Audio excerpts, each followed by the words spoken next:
로마서 5장 6절에서 11절까지입니다. 그러니까 교독을 하시겠습니다. 우리가 아직 연약할 때에 기약대로 그리스도께서 경건하지 않은 자를 위하여 죽으셨도다.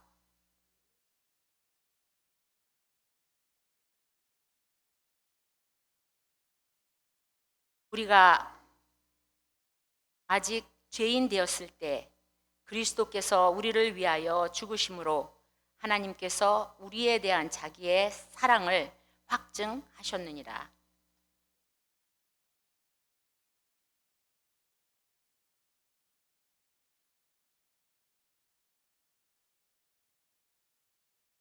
곧 우리가 원수 되었을 때에 그의 아들의 죽으심으로 말미암아 하나님과 화목하게 되었은즉 화목하게 된 자로서는 더욱 그의 살아나심으로 말미암아 구원을 받을 것이니라. 이제 우리로 화목하게 하신 우리 주 예수 그리스도로 말미암아 하나님 안에서 또한 즐거워하느니라. 아멘.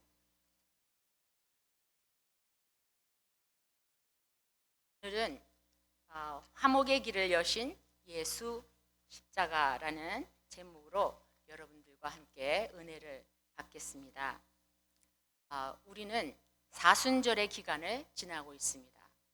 아마 여러분들이 몇 주간 사순절 이 말을 많이 들었죠. 그런데도 불구하고 사순절이 생소하게 느껴지는 사람도 있을 것입니다. 사순절이라는 것은 영어로 렌트라고 하는데 제2의 수요일 애쉬 웬즈데이로부터 시작하여서 부활절 전까지 이어지는데 주일날을 제외한 40일을 의미합니다. 사순절은 부활절을 준비하기 위해서 예수 그리스도의 고난과 십자가를 묵상하며 보내는 기간입니다. 우리는 이 40일간 4월 5일 부활절까지 최대한 무엇을 하고 지내야 하냐면요, 회개하면서 하나님 앞에 자신을 돌아보아야 합니다. 기도하면서 하나님과의 관계를 깊게 해야 합니다. 절제하면서 욕심과 나쁜 습관을 내려놓아야 합니다. 묵상하면서 십자가와 하나님의 사랑을 깊이 생각하며 보내야 합니다. 과연 우리는 그렇게 하고 있는지, 십자가의 의미를 간단하게 정리하자면 여러분이 여기 앞에 십자가가 있습니다. 십자가는 무슨 의미가 있는가? 사람들마다 각자 십자가에 대한 의미를 생각하고 있을 것입니다. 제가 여러분들에게 4가지를 얘기하지만 그러나 이것이 다는 아닐 수가 있습니다. 그러나 가장 중요하다고 생각하는 것만 여러분들에게 간략하게 정리해드리면 십자가는 하나님의 사랑의 절정. 우리가 읽은 로마서 5장 8절에 의하면 하나님은 죄인인 우리를 포기하지 않으시고 하나님의 아들을 내어주심으로 우리에 대한 사랑을 확실하게 증명하고 말씀하십니다. 그러니까 아직 죄인 되었을 때에 그리스도께서 우리를 위하여 죽으심으로 하나님께서 우리에 대한 자기의 사랑을 확증하셨느니라. 십자가는 또한 죄와 사망을 이기신 승리의 사건입니다. 예수님이 힘없이 십자가 형틀에서 죽으실 때에 그는 패배한 것 같았습니다. 그러나 예수님은 다시 부활을 하셨습니다. 부활하심으로 죄와 사망과 악의 세력을 물리치고 승리하셨습니다. 그래서 골로새서 2장 15절에 보니까 통치자들과 권세들을 무장해제하여 드러내어 구경거리로 삼으시고 십자가로 그들을 이기셨느니라.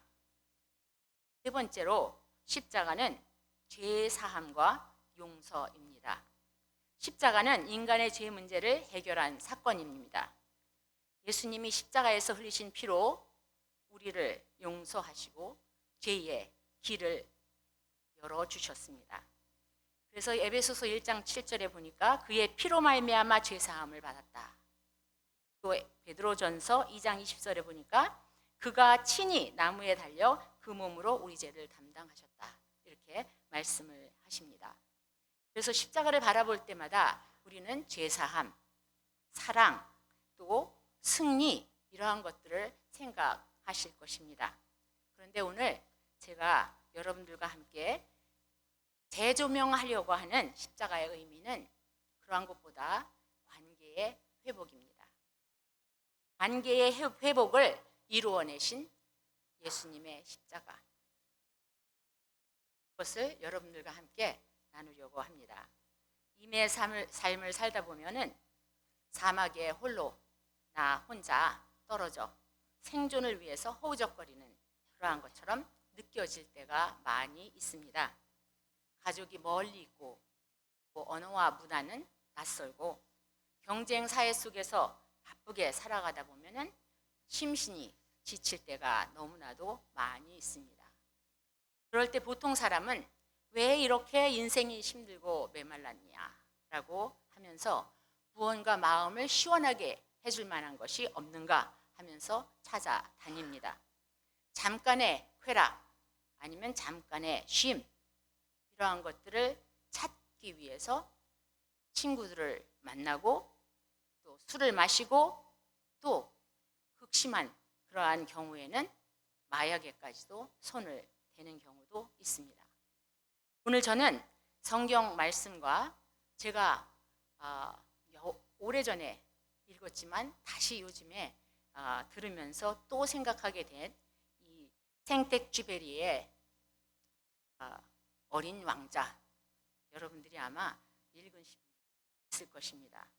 여기에서 나오는 몇 장면을 이렇게 연계하면서 관계의 회복의 십자가를 다시 한번 생각하는 시간을 갖도록 하겠습니다.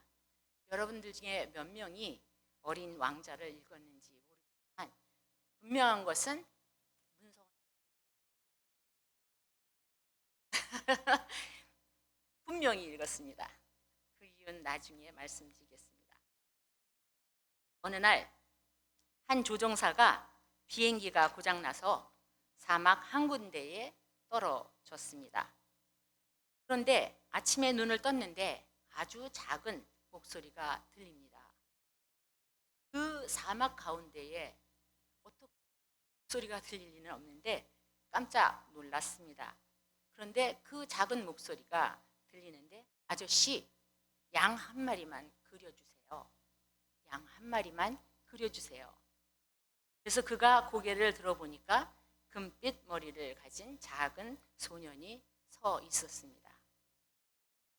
이 소년은 멀리 있는 작은 별 B612라는 작은 행성에서 온 어린 왕자입니다. 그는 조종사에게 양을 그려달라고 이렇게 부탁을 합니다. 왜 그랬을까요? 그가 이 멀리 와서 거기에 떨어졌는데요. 이 아이는, 이 어린 왕자는 장미 하나를 가꾸고 있었어요. 그랬는데 이 장미가 뭔지 몰라서 잘 가꾸었는데 아름다운 꽃을 피웠는데 이 장미가 자꾸 이것저것 막 요구를 하는 거예요. 이거 해달라, 저거 해달라. 가시가 돋친 이 장미가, 가시가 4개. 그런데 막 귀찮게 하니까 이 마음에 자꾸 상처가 되는 거죠. 그래서 상처받고 그 상처받은 상태에서 사랑하는 방법을 배우고 또 넓은 세상을 한번 체험하기 위해서 여행을 떠나서 여러 행성을 다니다가 마지막에 지구에 오게 된 것입니다. 이 지구에 와서 여우를 만나고 이렇게 조종사를 만나고 하면서 사랑이 무엇인지, 책임이 무엇인지 이런 것을 깨닫고 그 장미를 다시 찾아서 자기가 온 그 행성으로 돌아가는 이야기입니다. 그런데 왜 양을 그려달라고 했냐면 그 자기가 온 그 세계는 굉장히 좁은 곳이에요. 그런데 매일 거기를 가꾸는데 거기에 바오밤 나무라는 게 있는데 이게 자라는데요. 이게 크게 자라면 자기가 거기에 살고 있는 그 조그만 행성이 갈라지고 어떻게 파괴될 것 같아서 이거를 늘 마음에 이제 두고 빨리빨리 그 싹이 트고 그러면은 그거를 제거하는데 혹시라도 이게 커질까봐 자기가 양을 갖다가 그려주면 그 양이 그것을 다 먹어버리니까 안전하지 않을까 해서 이 조종사한테 양을 그려주세요. 양을 그려주세요. 이렇게 부탁을 하는 것입니다. 조종사는 어렸을 때에 코끼리를 삼켜버린 보아뱀 이거를 그려본 적이 있었는데 사람들이 이걸 다 알아보지 못하고 하니까 조금 실망하면서 한 번도 그림을 그리지 않고 그리고 조종사가 된 것이에요. 그래서 양을 그려달라니까 귀찮지만 그려줘야 되는데 어떻게 자기가 그림 솜씨가 이제 더 이상 디벨롭이 안 됐으니까 어려워하고 있는데 그래도 나름대로 이 아이가 이 어린 왕자가 해달라니까 그려봅니다. 그래서 이 어린 왕자는 이 양은 양을 그려줬더니 이 양은 너무 아파 보여. 그다음에 또 두 번째 그려줬는데 이건 뿔이 있잖아. 이건 순양이잖아. 세 번째 또 그려줬는데 이건 너무 늙어 보여 하면서 모두 거절을 해버리는 것입니다. 결국 조종사는 아이디어를 낸 거죠. 그러면서 구멍이 뻥 뚫린 상자를 하나 그려주면서 내가 원하는 양은 이 상자에 있어 이렇게 이야기합니다. 그러자 의외로 이 어린 왕자가 기뻐하면서 바로 이거야 라고 이렇게 얘기를 합니다. 그러면서 관계가 이루어지는 것이죠. 인간은 보이는 것만을 추구합니다. 더 많은 재산을 축적하고 더 큰 권력을 누리기 위해서 투쟁을 합니다. 그러나 나중에 이 어린 왕자가 여우를 만나는데 그 만남 속에서 대화하는 중에 이제 헤어질 그 마당에 여우가 이야기를 해줍니다. 마음으로 보아야 잘 보여. 그러면서 정말 중요한 것은 눈에 보이지 않아. 이렇게 이야기를 해줍니다. 성도님 여러분, 이 십자가를 보시면 무엇으로 보입니까?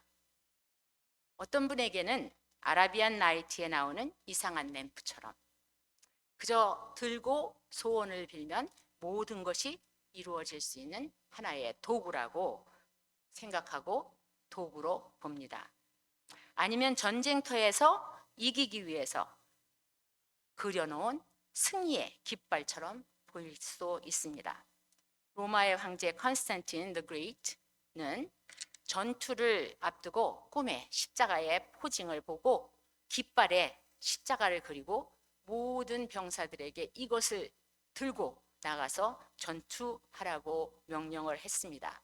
그 전장에서 승리를 합니다. 이후로 많은 사람들은 십자가를 성공의 상징 혹은 힘의 상징으로 잘못 오해하고 사용해 왔습니다.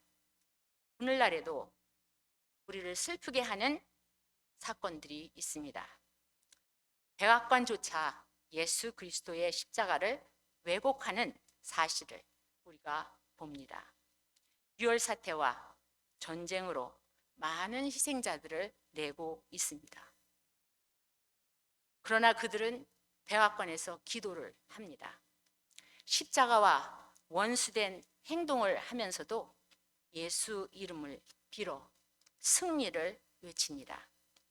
예수님의 십자가는 내 욕심을 채우기 위한 것이 아닙니다.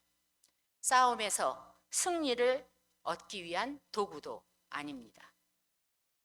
십자가는 높아지기 위한 도구가 아니라 자신을 내려놓는 자리입니다. 십자가는 남을 이기기 위한 상징이 아니라 자기를 죽이고 희생하는 길입니다.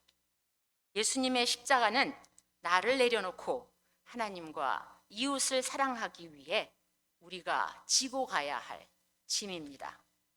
예수님께서 친히 십자가를 지시기 전에 이렇게 제자도를 우리에게 가르쳐 주셨습니다. 마태복음 16장 24절에 예수님께서 우리에게 말씀하십니다. 누구든지 나를 따라오거든 따라오려거든 자기를 부인하고 자기의 십자가를 지고 나를 따를 것이니라. 십자가는 당시 로마 제국에서 가장 잔인하고 수치스러운 사형 틀이었습니다. 그런데 하나님은 가장 고통스럽고 가장 수치스러운 십자가를 구원의 방법으로 택하셨습니다. 왜 그러셨을까요? 십자가는 인간의 지독한 죄악을 폭로하는 동시에 그 죄인을 위해 아들을 내어주신 하나님의 사랑을 확증하는 장소입니다. 죄의 결과는 죽음입니다. 하나님은 공의로우신 분이기 때문에 죄를 그냥 못 본 척하고 지나가실 수가 없습니다. 아니면 뭐 죄 묻지 않고 그냥 해결해 주실 수 있는 분도 아닙니다. 죄에 대한 형벌은 반드시 집행이 되어야 되는 것입니다. 죄 없으신 예수님께서 우리를 위해 가장 참혹한 죽음, 십자가의 형을 받으심으로써 죄에 대한 하나님의 심판을 완전하게 만족시켜 주셨습니다. 즉 우리의 죄값을 십자가에서 대신 지불해 주신 것입니다. 십자가는 그러므로 공의와 하나님의 공의와 자비가 만나는 곳입니다. 오늘 본문은 놀라운 사실을 우리에게 말씀해 주십니다. 그러니까 아직 연약할 때에 기약대로 약속하신 대로 그리스도께서 경건하지 않은 자를 위하여 죽으셨도다. 경건하지 않은 자들, 곧 우리를 위하여 죽으셨도다. 그 다음에 우리가 아직 죄인 되었을 때에 그리스도께서 우리를 위하여 죽으심으로 하나님께서 우리에 대한 자기의 사랑을 확증시켜 주셨습니다. 또 우리가 원수 되었을 때에 하나님께서 그의 아들을 죽으심으로 말미암아 하나님으로 더불어 화목되었은즉 화목된 자로서는 더욱 그의 살으심을 인하여 구원을 얻을 것이니라 라고 말씀을 해 주십니다. 이제 우리는 우리로 화목을 얻게 하신 우리 주 예수 그리스도로 말미암아 하나님 안에서 또한 즐거워하느니라 라고 이렇게 말씀을 해 주셨습니다. 이 말씀에 의하면 우리는 하나님의 사랑을 받을 자격이 없는 사람입니다. 하나님께서 우리가 죄인이었음에도 불구하고 아들을 내어주셨다고 말씀하십니다. 우리는 연약했고 우리는 죄인이었고 경건하지 않았을 뿐만 아니라 심지어 우리는 하나님의 원수였습니다. 하지만 하나님은 우리를 포기하지 않으셨습니다. 십자가는 관계 회복의 사건입니다. 십자가의 은혜로 하나님과 원수 되었던 우리가 자녀가 되는 사건입니다. 인간은 스스로 하나님께 나아갈 수가 없습니다. 그 첫째 이유는 죄로 인해서 하나님과 단절되었기 때문이고 우리가 아무리 노력을 하여도 아무리 선행을 하여도 그 죄의 장벽을 넘을 사람은 한 사람도 없습니다. 둘째 이유는 우리가 엄청나게 자기중심적인 사람들이라는 것이에요. 인간은 본능적으로 자신의 유익과 감정을 먼저 생각하기 때문에 하나님과 화목한 관계를 스스로 회복할 수가 없습니다.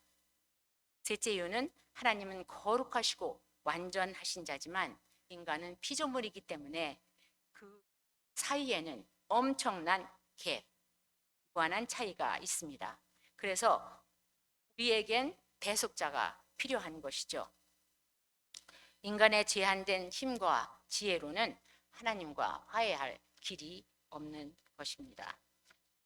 즉 인간은 스스로 하나님께 나아갈 수 없기 때문에 하나님께서 먼저 우리에게 다가오셨습니다. 그리고 화해의 길을 십자가를 통하여서 회복하시고 열어주셨습니다.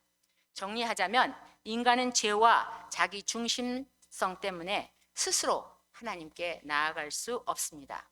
하나님이 먼저 십자가로 우리에게 오셨기에 우리는 비로소 화해와 관계 회복을 경험할 수가 있게 된 것입니다. 하나님이 우리에게 먼저 오셔서 예수 십자가를 통해 하나님과 단절되었던 관계를 회복시켜 주셨습니다. 그곳에서는 우리가 할렐루야를 해야 되는 것입니다. 하나님과 내가 관계를 맺는다는 게 과연 무슨 뜻일까? 하나님과 나와 관계를 맺는다는 것이란 어떤 의미가 있는 것인가? 여기 우리가 어린 왕자는 어느 날 여우를 만납니다. 여우가 어린 왕자에게 나를 길들여줘, 나를 길들여줘 이렇게 부탁을 합니다. 어린 왕자는 길들이는 게 뭐야? 여우에게 질문을 합니다. 여우가 말합니다. 길들인다는 것은 관계를 맺는 것이고 서로에게 특별한 존재가 되는 것이야. 여러분들 그렇죠? 세상에 많은 동물들이 있지만 길들여진 동물은 나와 관계를 맺잖아요. 이것처럼 길들인다는 것은 관계를 맺는 것이고 서로에게 특별한 존재가 되는 것이야. 성도님 여러분, 예수의 십자가로 인해 하나님과의 와 나의 관계가 회복되었다는 것이 과연 무슨 의미일까? 여우가 어린 왕자에게 말해준 것처럼 하나님이 나에게 특별한 존재가 되는 것이고 또 내가 하나님께 특별한 존재가 되는 것입니다. 세상에는 수많은 사람들이 있습니다. 하지만 관계가 생기면 그 사람은 나에게 특별한 존재가 됩니다. 나는 모든 인류를 사랑해. 나는 모든 사람을 사랑해. 라고 말하는 것은 별로 의미가 없는 말이죠. 왜냐하면 그 말에는 관계가 없기 때문입니다. 아무런 관계가 반영되지 않은 말이기 때문입니다. 그러나 내가 많은 사람들 중에 내 남편을 사랑해. 내 아내를 사랑해. 내 교우를 사랑해. 내 친구를 사랑해. 내 형제 자매를 사랑해. 내 자녀를 사랑해 라고 한다면 그 말은 굉장한 의미가 있는 말이 되는 것입니다. 왜 그런가요? 거기에는 관계가 반영된 말이기 때문이죠. 우리 아버지는 전형적으로 20세기 초 한국의 남성상을 가지신 분이었습니다. 엄마를 많이 사랑했으니까 자녀를 9이나 낳겠죠. 그런데 표현을 우리 자녀들 보는 앞에서 한 번도 안 한 것 같아요. 그래서 제가 한 번은 우리 아버지한테 이렇게 말했어요. 아버지, 그 5불이면 저 꽃다발 하나 살 수 있어. 카네이션. 그거를 한번 사다가 엄마한테 드려봐. 엄마가 엄청 좋아하실 거야. 이렇게 말을 했습니다. 제가 한 말투 그대로예요. 제가 반말을 하거든요. 그랬더니 우리 아버지가 하시는 말씀이 세상 천지에 핀 게 다 꽃인데 뭘 돈을 주고 꽃을 사다 주냐? 이렇게 말씀을 하시는 것입니다. 세상 천지에 꽃이 많이 피어 있죠. 그러나 남편이 한 송이의 꽃을 꺾어다 아내에게 준다면 그 꽃은 정말 소중한 것입니다. 그 꽃에 아버지의 사랑과 관심과 고백이 담겨 있기 때문이에요. 어린 왕자는 자기 별에 장미꽃 두고 왔습니다.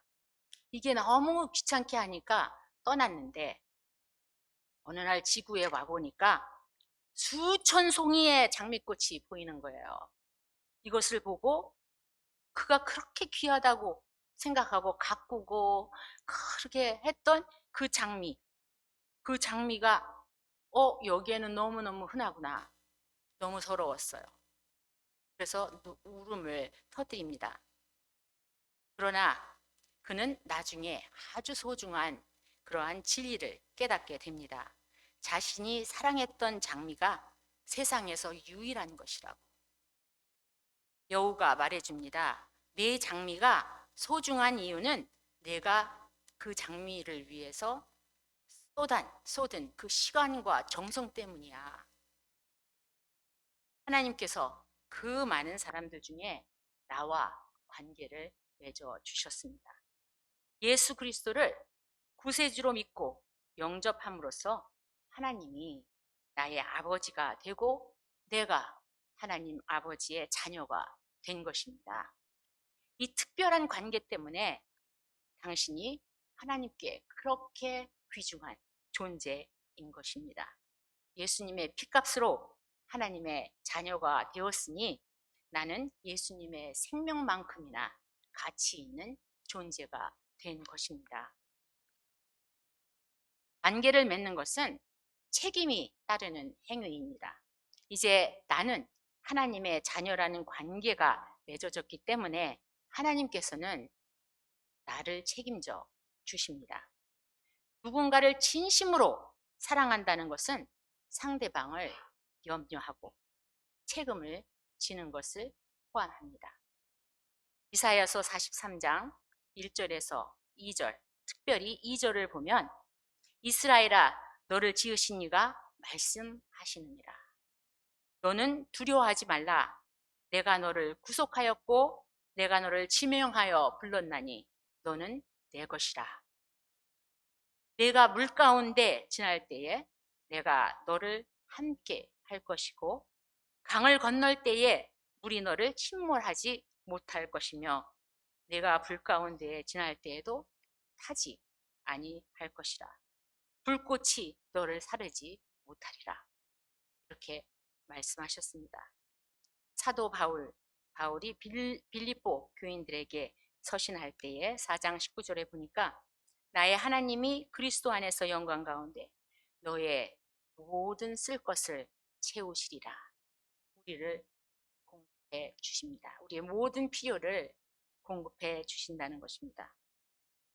성경은 우리가 하나님을 아버지라 부르기 때문에 하나님 아버지께서 우리의 삶 전체를 친히 경영하시고 책임지신다고 말씀을 하셨습니다.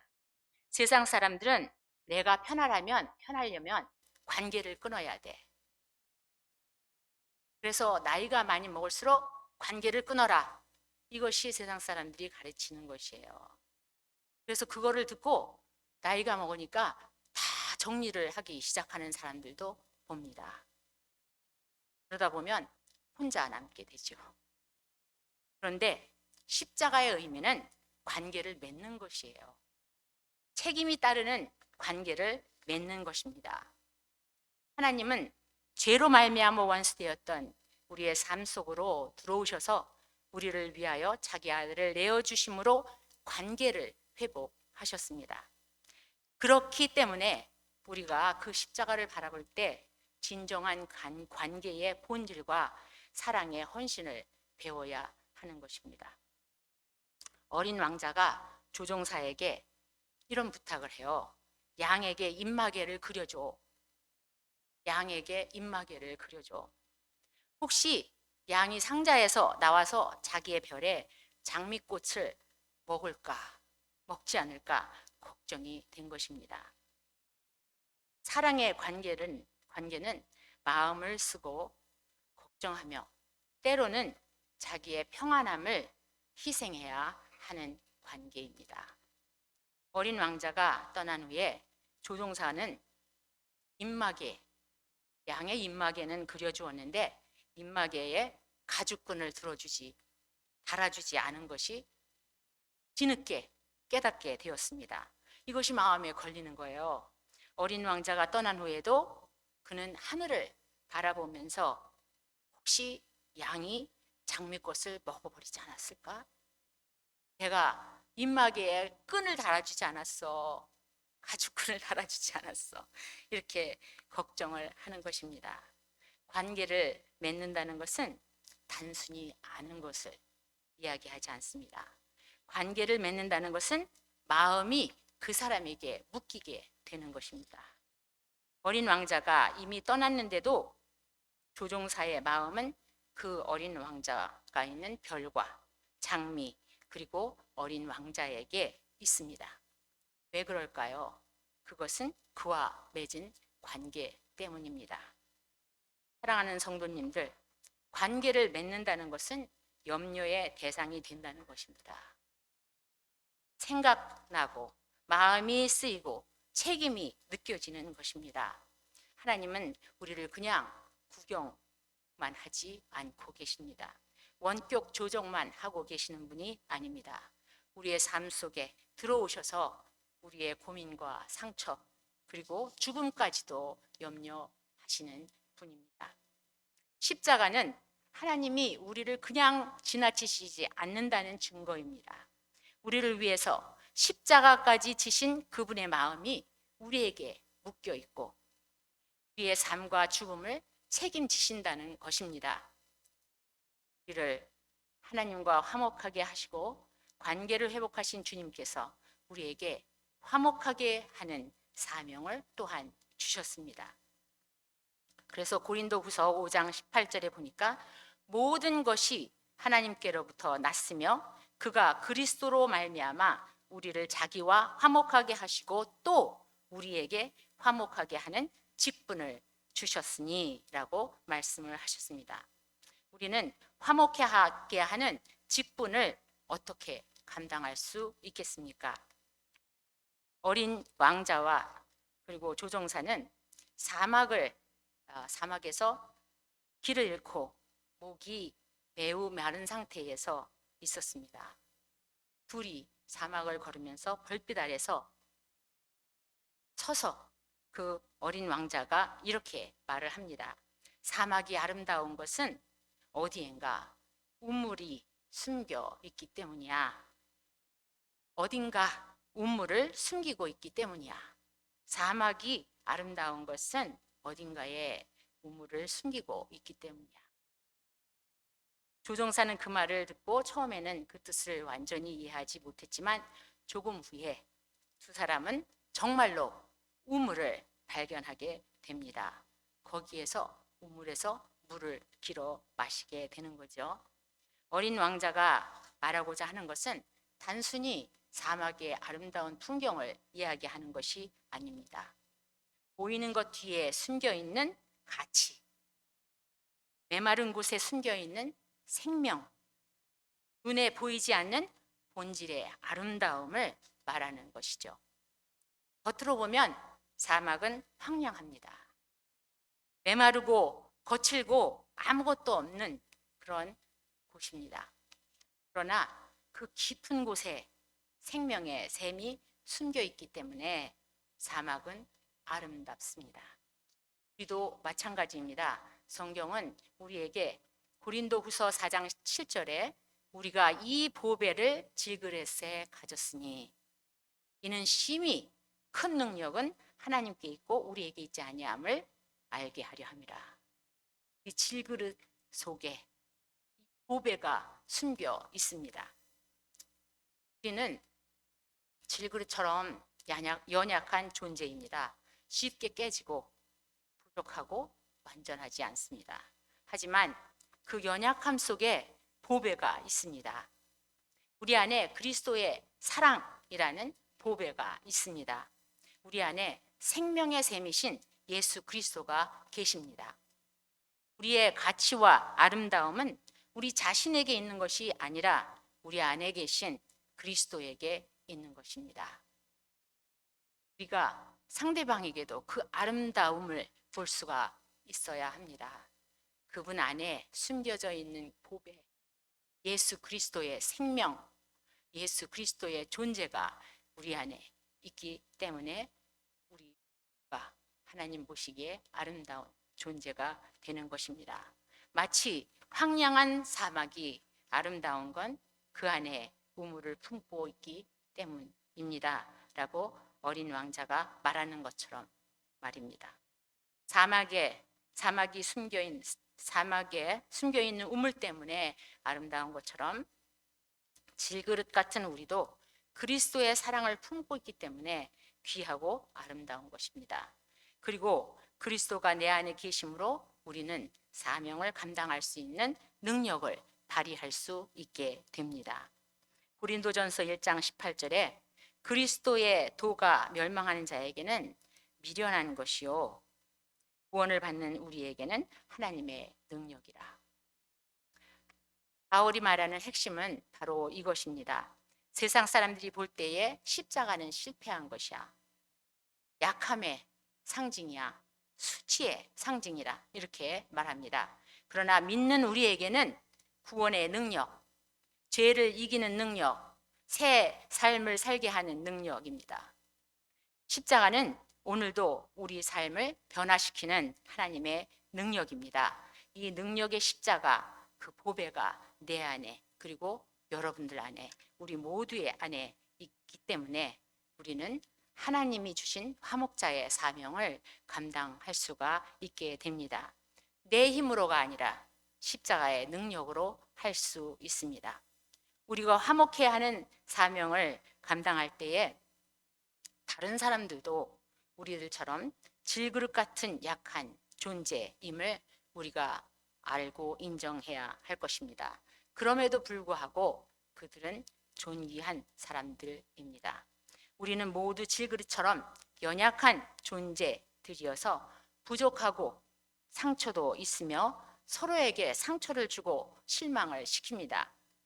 그들이 완벽하기 때문이 아니라 그들 안에 예수 그리스도가 그리고 그의 사랑이 보배처럼 있기 때문에 우리 모두가 그럼에도 불구하고 귀한 존재인 것입니다. 우리 교회 안에 완벽한 사람들이 모인 것이 아니죠.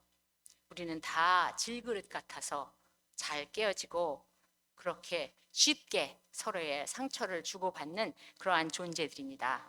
그러나 사막이 왜 아름다우냐?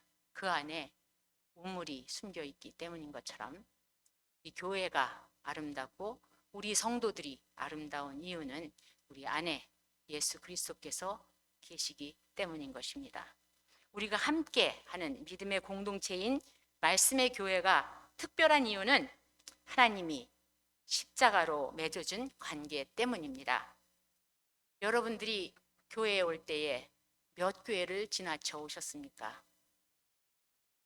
그 아름다운 영락교회를 지나쳐서 또 여기 바로 앞에 있는 무슨 교회도 지나쳐서 말씀의 교회로 오셨습니다.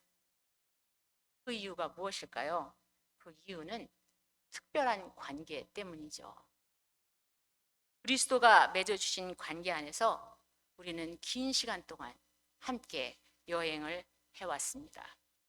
긴 세월 동안 우리는 함께 걸었습니다. 그리고 함께 걸으며 쌓아온 사랑, 오해, 화해, 교회를 세우기 위한 땀, 함께 웃고 울으며 쌓아온 우리들의 추억, 그것 때문에 우리의 관계가 아름답고 특별한 것입니다. 어떻게 보면 우리 형제 자매분들보다 우리와 함께하고 함께 예배한 여러분들이 더 귀중할 수도 있습니다. 더 많은 시간과 추억을 나누었기 때문이죠.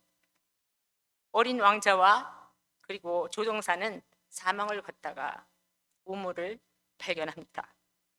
우르레를 돌립니다. 삐걱삐걱 소리가 나고 물을 길어서 올립니다. 어린 왕자가 이렇게 말합니다. 이 물은 특별해. 이 물은 특별해. 그 이유는 우리가 함께 걸어온 길, 별빛 아래 나눈 이야기, 흰 수고가 모두 들어있어. 이 물에는 우리가 함께 걸어온 모든 추억의 이야기와 흘린 땀과 그리고 수고가 담겨 있기 때문에 이 물은 특별해. 우리가 함께 하는 믿음의 여정 가운데에 힘들고 고단하여서 쓰러질 때 하나님께서 생명의 우물을 주시고 생명의 물을 마시게 하실 것입니다. 그래서 우리는 끝까지 사명자의 길을 완주할 수 있게 됩니다. 사람은 누구에게나 가장 깊숙한 곳에 원초적인 욕망을 가지고 있습니다. 그것은 부를 이루고자 하는 욕심도, 권력을 찬탈하려는 야심도, 남을 이기려는 승부욕도 아닙니다. 오히려 사람은 사랑을 갈망하고 관계를 찾습니다. 두 가지, 사랑과 관계의 결핍 때문에 인간은 거짓 포만감을 주는 다른 것들을 찾아 헤맵니다. 프랑스 사상가 블레이스 파스칼은 인간의 마음속에는 하나님이 채울 수 있는 깊은 공허가 있다고, 하나님만이 채우실 수 있는 깊은 공허가 있다고 말했습니다. 사람은 그 빈자리를 돈이나 성공, 사랑으로 채우려고 하지만 결국 채워지지 않습니다. 어거스틴 오브 히포, 그 교부는 우리에게 이러한 고백을 해줍니다. 주께서 우리를 주를 위하여 지으셨으므로 우리의 마음은 주 안에서 쉬기까지 안식이 없습니다 라고 말을 합니다. 우리가 하나님과의 관계에서 끊어졌기 때문에 공허합니다. 만족이 없습니다. 기쁨이 없습니다. 능력이 없습니다. 우리의 마음의 공허는 단순한 감정이 아니라 깨어진 관계의 흔적입니다. 그리고 바로 그 관계를 회복하기 위해서 예수님께서 십자가를 져 주셨습니다. 십자가는 단지 죄의 용서의 사건이 아니라 하나님과 인간 사이에 끊어졌던 관계를 이어준 그러한 사건입니다. 그래서 사람이 그리스도를 만날 때 비로소 이 마음 깊숙한 곳에 담아있는 우리의 디자이어, 그것이 채워지게 되는 것입니다. 이제 찾았다. 내 영혼이 쉴 곳을 찾았다. 파스칼이 말한 마음의 공허, 어거스틴이 말한 영혼의 불안, 이 해답이 바로 예수 그리스도의 십자가인 것입니다. 오늘 결론을 내립니다. 어린 왕자는 자기가 온 별나라로 돌아가기 전에 조종사에게 이렇게 부탁을 합니다. 밤에 별을 보면 나를 생각해줘. 별을 보면 내 웃음소리를 듣게 될 거야. 여러분, 십자가도 그렇습니다. 우리가 십자가를 바라볼 때에 나를 사랑하시는 예수님을 생각하게 될 것입니다. 그리고 감사드리게 될 것입니다. 우리가 연약했습니다. 우리가 죄인이었습니다. 우리는 하나님의 원수였습니다. 하지만 하나님은 나를 그리고 우리를 포기하지 않으셨습니다. 십자가에서 하나님의 아들이 죽으셨습니다. 그 이유는 단 한 가지죠. 우리를 하나님과 화목하게 하시기 위해서였습니다. 그래서 이제 우리는 원수가 아니라 하나님의 자녀입니다. 그래서 하나님은 우리를 책임져 주십니다. 사막이 아름다운 이유는 숨겨진 우물 때문이야. 사막 같은 우리의 삶 속에서 십자가라는 생명의 샘이 있습니다. 오늘 십자가를 다시 바라보십시다. 그리고 기억하십시오. 하나님은 우리를 사랑하신다는 것을 기억하십시오. 십자가는 하나님과 인간 관계에 깨어진 관계를 회복시키시고 또한 사람과 사람 사이에 막힌 담을 허무시는 하나님의 화해의 사건임을 기억하십시오. 관계를 맺는다는 것은 내가 그에게 특별한 존재가 되고 그는 나에게 특별한 존재가 되는 것입니다. 하나님께서 너는 내 아들이라, 너는 내 딸이라, 내가 사랑하는 아들이다, 내가 사랑하는 딸이다, 이렇게 말씀을 해주십니다. 지금 이 시간 잠깐 머리 숙이고 또 눈을 감고 이 음성을 다시 한번 들읍시다. 너는 내 아들이라, 내가 사랑하는 아들이다, 너는 내 딸이다, 내가 사랑하는 딸이다.